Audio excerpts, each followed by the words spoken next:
Hello दोस्तों, कैसे हो सभी लोग। आई होप आप सभी लोग बहुत ही बढ़िया होंगे और मजे कर रहे होंगे। आप सभी लोगों का स्वागत है हमारी एक और नई ब्रांड न्यू एजुकेशनल वीडियो में। तो जैसा कि हमने लास्ट वीडियो में हमने अपना जो एक्सरसाइज 8.2 है उसका काफ़ी हद तक हमने जो कुछ क्वेश्चंस करे थे। जनरली क्या हुआ, उस जो पर्टिकुलर एक्सरसाइज में हमने 3 क्वेश्चंस करे थे जो कि काफ़ी लंबे और लेंदी थे। तो हमें 3 क्वेश्चंस करने में ही लगभग 20 मिनट 25 मिनट लग गए थे। लेकिन आज के जो इस चैप्टर में है, मतलब इस लेक्चर में हम लोग आज का जो हमारा क्वाड्रिलेटरल्स का जो चैप्टर है वो हम पूरा का पूरा फिनिश कर देंगे। तो इससे क्या होगा, हमारा एक प्लस पॉइंट हो जाएगा कि हमारा एक और नया चैप्टर खत्म। फिर हम 9 चैप्टर चालू करेंगे, एरिया ऑफ पैरेललोग्राम्स। फिर उसके बाद 10th होगा सर्कल्स वर्कर्स, और भी आगे आगे नए नए चैप्टर्स आते जाएंगे। तो काफ़ी जल्दी जल्दी अपना कोर्स कंप्लीट हो रहा है। तो अगर आप लोगों को हमारा जो ये स्ट्रैटेजी है जो हमने स्टार्ट करी थी अगर ये आप लोगों को अच्छी लग रही है तो प्लीज़ इस वीडियो को जाके लाइक कर दो। चैनल पे अगर आप लोग नए हो तो चैनल को सब्सक्राइब कर देना। मेरा नाम है प्रियांशु ठाकुर। मैं आप लोगों को यहाँ पर सिखाता हूँ कि आप लोग कैसे अपने बेसिक्स क्लियर करें। तो अगर आप लोगों को और वीडियोस चाहिए तो प्लीज़ मुझे कमेंट बॉक्स में ज़रूर बताना कि कौन कौन से टॉपिक्स पर कैसी कैसी आपको वीडियोस चाहिए, ताकि मैं आपको अपनी सारी लेटेस्ट वीडियो से अवगत कराऊँ। ठीक है, तो अपन आज डायरेक्ट क्वेश्चन से ही स्टार्टिंग करेंगे, क्योंकि आज जो हमारा मेन मोटिव है वो है शुरुआत के जो कल पिछले लेक्चर के जो बचे हुए क्वेश्चंस थे हमारे पास में, वो हमें कंप्लीट करने हैं। फिर उसके बाद हम एक नया टॉपिक, आखिरी टॉपिक जो कि है 8.8 क्वाड्रिलेटरल चैप्टर का, वो हम आखिरी टॉपिक पढ़ेंगे। फिर उसके बाद में 1-2 क्वेश्चंस करेंगे, फिर उस टॉपिक को बहुत ही जल्दी से खत्म कर देंगे। ठीक है, तो अगर आप लोगों को कंटेंट अच्छा लग रहा है तो कंटेंट को देखते रहो। ठीक है, बढ़ते हैं अपने अपने क्वेश्चन की तरफ, जो कि है हमारा क्वेश्चन नंबर 4। तो मैं आप लोगों से मिलता हूं क्वेश्चन को लिखने के बाद। ये हमें यहाँ पर हमारा जो 4th नंबर क्वेश्चन है ये गिवन है हमें क्या, कि 2 पैरेलल लाइंस, यानी कि ये 2 पैरेलल लाइंस है L और M।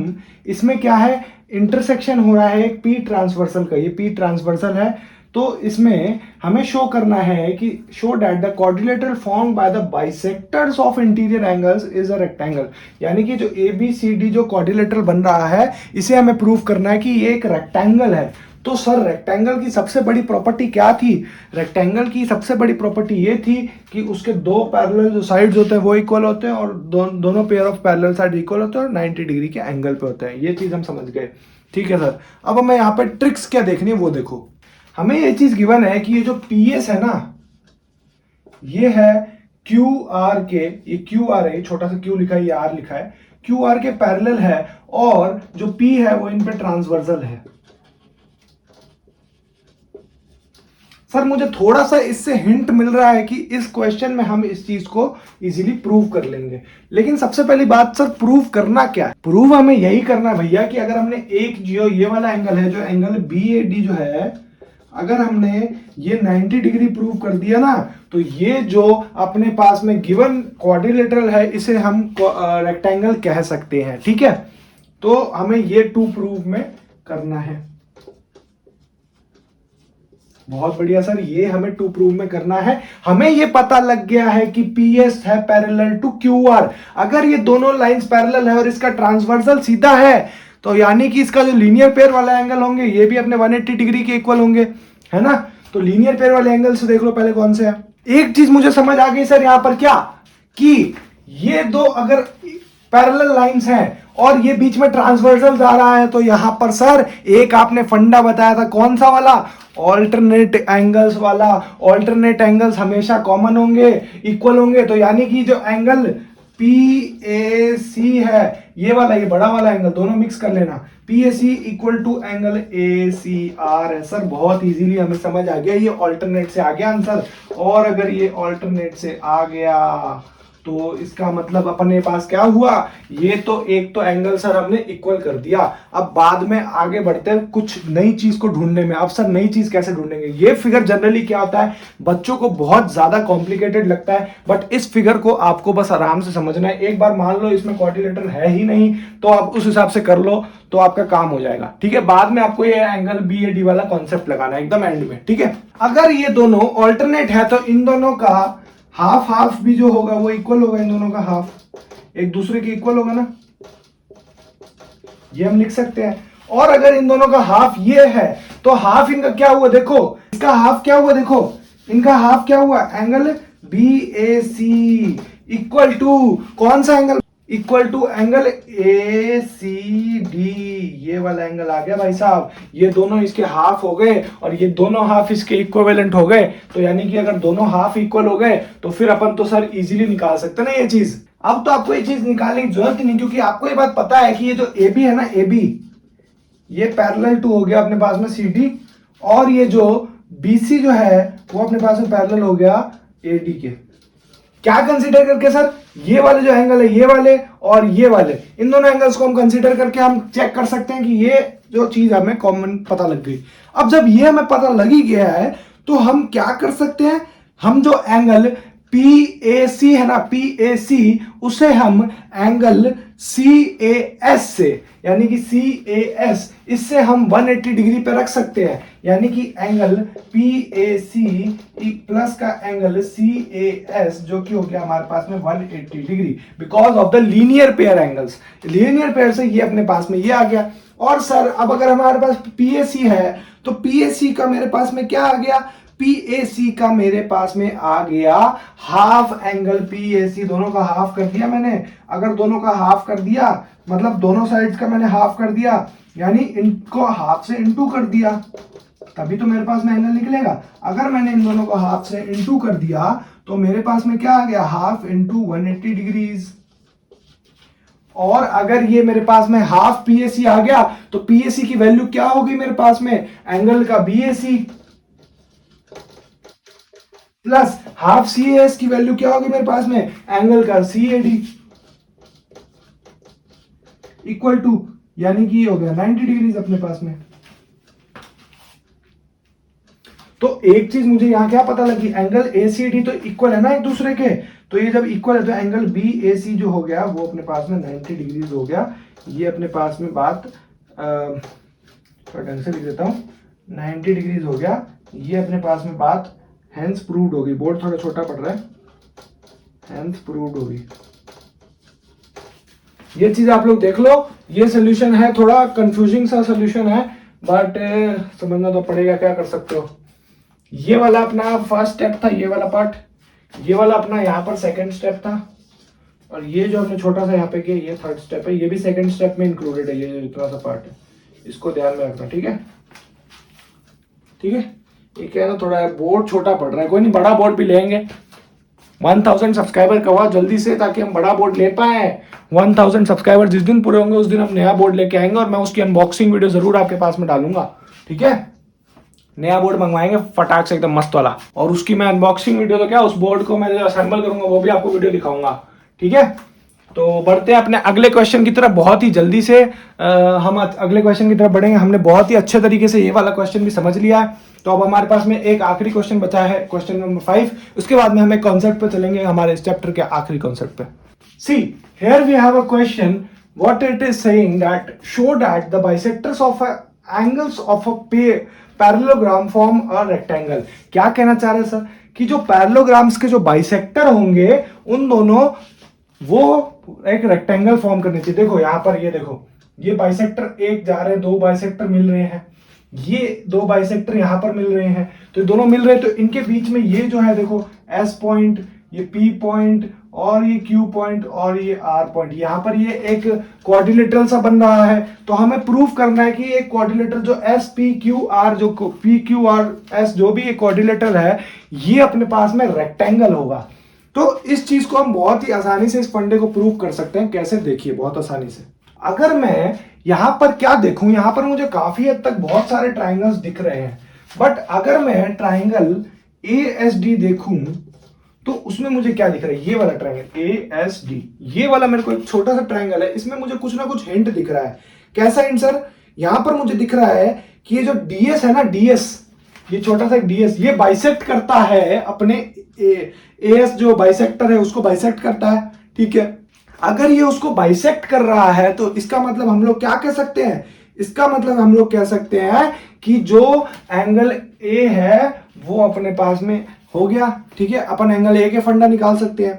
तो एंगल ए का जो हम फंडा क्या निकालेंगे, angle A plus angle D का हम फंडा निकाल सकते हैं। कैसे सर, एंगल जो डी ए एस हो गया, एंगल डी ए एस जो हो गया वो अपने पास में हो गया एंगल ए डी एस, ये अपने पास में होगा। इन दोनों का हम अगर इक्विवेलेंट सम करेंगे तो हमारे पास में क्या आएगा, हाफ एंगल ए प्लस का हाफ एंगल डी। बहुत ही आसानी से ये चीज हमारे पास में आ गई सर, कि हमें ये पता लग गया कि ये इस एक ट्राइंगल में इस एंगल का हाफ है, एंगल डी तो पूरा है सर, और एंगल डी का ये हाफ हो गया। तो इतना तो हमें पता लग गया। तो मैंने एक हिंट सा इसमें से निकाल लिया, ठीक है, बहुत ही आसानी से मैंने एक हिंट निकाल लिया। और अगर मैंने ये हिंट निकाला तो मैं क्या समझ सकता हूं इस चीज का, कि half angle A plus angle D हो गया, और angle A plus angle D की वैल्यू क्या है, क्यों, क्योंकि एक लाइन पे कर रहे हैं, तो इसका मतलब ये 180 डिग्री हो गया, तो यानी ये 90 डिग्री हो गया। तो यानी कि angle D A S plus angle A D S की वैल्यू जो हो गई वो अपने पास में 90 डिग्री आ गई, ठीक है। रीजन लिखना आप लोग, because angle A and D R the same side of opposite sides, ठीक है। जो एंगल है same sides of opposite sides यानी कि ट्रांसवर्सल पर है, तो वो अपने पास में इक्वल आ गए, तो इस वजह से हमने 180 डिग्रीज लिख दिया यहाँ पे। अब मुझे क्या निकालना है, मुझे एक चीज तो समझ आ गई कि सर अगर मैंने ये ट्राइंगल में ले लिया तो मेरे को एक चीज तो समझ आ गई कि सर ये जो एंगल होगा ना ये इसका वर्टिकली ऑपोजिट होगा, और अगर मैंने ये भी ले लिया तो ये भी इसका वर्टिकली ऑपोजिट होगा, और अगर ये दोनों इसके वर्टिकली ऑपोजिट होंगे तो फिर एंगल सम प्रॉपर्टी से हम इसका निकाल लेंगे, ठीक है। तो कोई दिक्कत वाली बात नहीं, लेकिन अपन को एंगल सम प्रॉपर्टी यूज करने की जरूरत ही नहीं पड़ेगी, क्यों, क्योंकि ये सारे चारों ट्राइंगल्स का आप ऐसे ही निकाल सकते हो वर्टिकली ऑपोजिट से, अगर आपको प्रॉपर बड़ा सा प्रूफ मांगे, है ना। तो अभी अपन क्या करेंगे, अभी देखो अपन ऐसे कर लेंगे, जो angle D A S plus angle A S D A D S plus का angle D S A equal to अपने पास में हो गया कितना, 180 डिग्रीज। इन दोनों का सम मेरे पास में 90 है, तो एंगल डी एस ए मेरे पास में कितना हो गया, वो हो गया 90 डिग्रीज। और अगर एंगल डी ए से मेरे पास में 90 डिग्रीज हो गया तो ये एंगल मेरे पास में वर्टिकली ऑपोजिट हो गया। तो ये चीज मुझे यहाँ समझ आ गई कि सर ये एंगल ये आ गया ना एंगल डी ए से, तो एंगल पी एस आर जो आ गया सर वो अपने पास में एंगल एस यहाँ पर आ गया मेरे पास में 90 डिग्रीज। और ऐसे ही मैं चारों एंगल्स का निकाल लूंगा, यानी कि अगर ये angle P plus angle S plus angle Q plus angle R अगर सब 360 डिग्रीज होता है तो यानी कि क्वाड्रिलेटरल है। और रेक्टेंगल के जो होते हैं सर, हमें क्वाड्रिलेटरल फाइंड तो करने की जरूरत ही नहीं है, हमें ये चेक करना है कि रेक्टेंगल है या नहीं। तो रेक्टेंगल कैसे sir, angle P equal to angle S equal to angle Q equal to angle R equal to 90 degrees. Hence rectangle की जो होती है वो सारी साइड्स 90 डिग्री होती है, तो इसीलिए हम कह सकते हैं कि ये एक रेक्टेंगल है। हाँ जी सर, ये एक रेक्टेंगल है, ठीक है, बहुत सही। अब एक एक्सरसाइज 8.1 कंप्लीट करने जा रहे हैं हम। हमारा जो आज का आखिरी टॉपिक है आज की क्लास का वो हम स्टार्ट करने जा रहे हैं, बट उसमें क्या है, वो टॉपिक तो नहीं कह सकते, वो एक थ्योरम ही है छोटी सी, ज़्यादा बड़ा नहीं है। अब एक क्वेश्चन और कराएंगे और एक थ्योरम कराएंगे, बस उसके बाद आपका लेक्चर खत्म कर देंगे आज का, ठीक है। तो जल्दी से बढ़ते हैं उस थ्योरम की तरफ। ये हमारे पास में एक थ्योरम आ गई। क्या सर, क्या कहना चाह रही है theorem? A quadrilateral is a parallelogram if a pair of opposite sides is equal and parallel। यानी कि क्या कहना चाह रही है कि quadrilateral एक तभी पैरेललोग्राम होगा जब उसके ऑपोजिट साइड्स जो होंगे वो इक्वल और पैरेलल होंगे एक दूसरे से, यानी कि ये दोनों जो साइड्स है वो इक्वल होंगे और ये दोनों साइड्स पैरेलल होंगे। तो ये चीज तो हमने फंडा समझ ही लिया था। इस थ्योरम को अब हमें प्रूफ करना है। तो हम प्रूफ कैसे करेंगे सर? बहुत ही सिंपल है। इसका प्रूफ जनरली एग्जाम्स में नहीं पूछा जाता और आपके काम का भी नहीं है, लेकिन मैं आप लोगों को थोड़ा बहुत इस प्रूफ का आइडिया दे दूंगा, ठीक है। तो अब हमें इसको कैसे देखना है, देखो हमें ये चीज गिवन है कि सर ए बी जो है वो अपने पास में यहाँ पर क्या है, ए बी जो है वो सर अपने पास में एंगल क्या बोलते हैं अपने, ए बी जो है वो अपने पास में क्या दिया हुआ है, सी डी के इक्विवेलेंट है। सी डी के इक्विवेलेंट सर ये गिवन है, तो मैं इसका प्रूफ करवा देता हूं। आप लोगों को आइडिया क्या देना है इस प्रूफ का, तो मैं इधर दो ट्राइंगल्स कंसीडर कर लेता हूं। यहां पर triangle D A C and triangle C A B, ये दो मैंने एक ट्राइंगल कंसीडर कर लिए। इनमें मैं क्या देख सकता हूं, देखो पहली चीज तो सर मुझे गिवन है A B equal to C D. Given जो चीज है और एंगल CAB जो है इक्वल टू एंगल D या एंगल CAD के भी इक्वल है, ये भी हमें गिवन है ये चीज भी सर, ठीक है, ये चीज भी हमें गिवन है। और जो AC है ना सर, वो इन दो ट्रायंगल्स में कॉमन चीज है, बिकॉज वो एक दोनों का डायगोनल है, तो दोनों का बेस वही हो गया एक तरह से। तो बाय SAS मैं ये चीज देख सकता हूं सर कॉन्ग्रुएंस रूल से,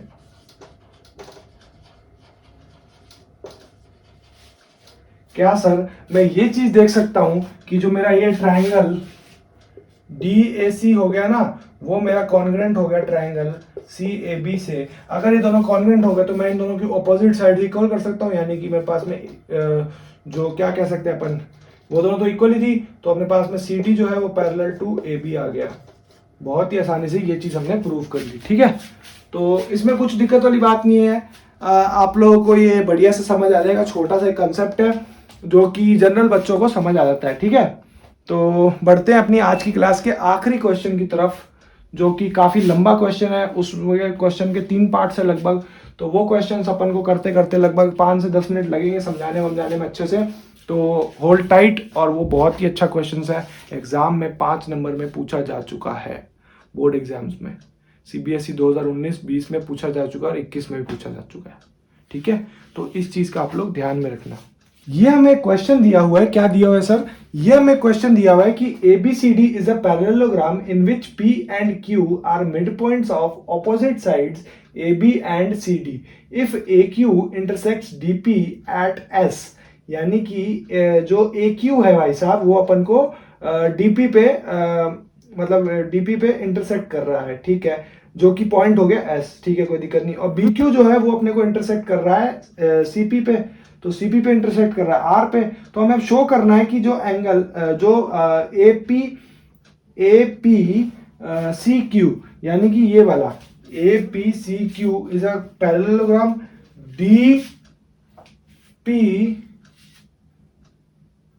DPBQ इज ऑल्सो पैरेललोग्राम, और PSQR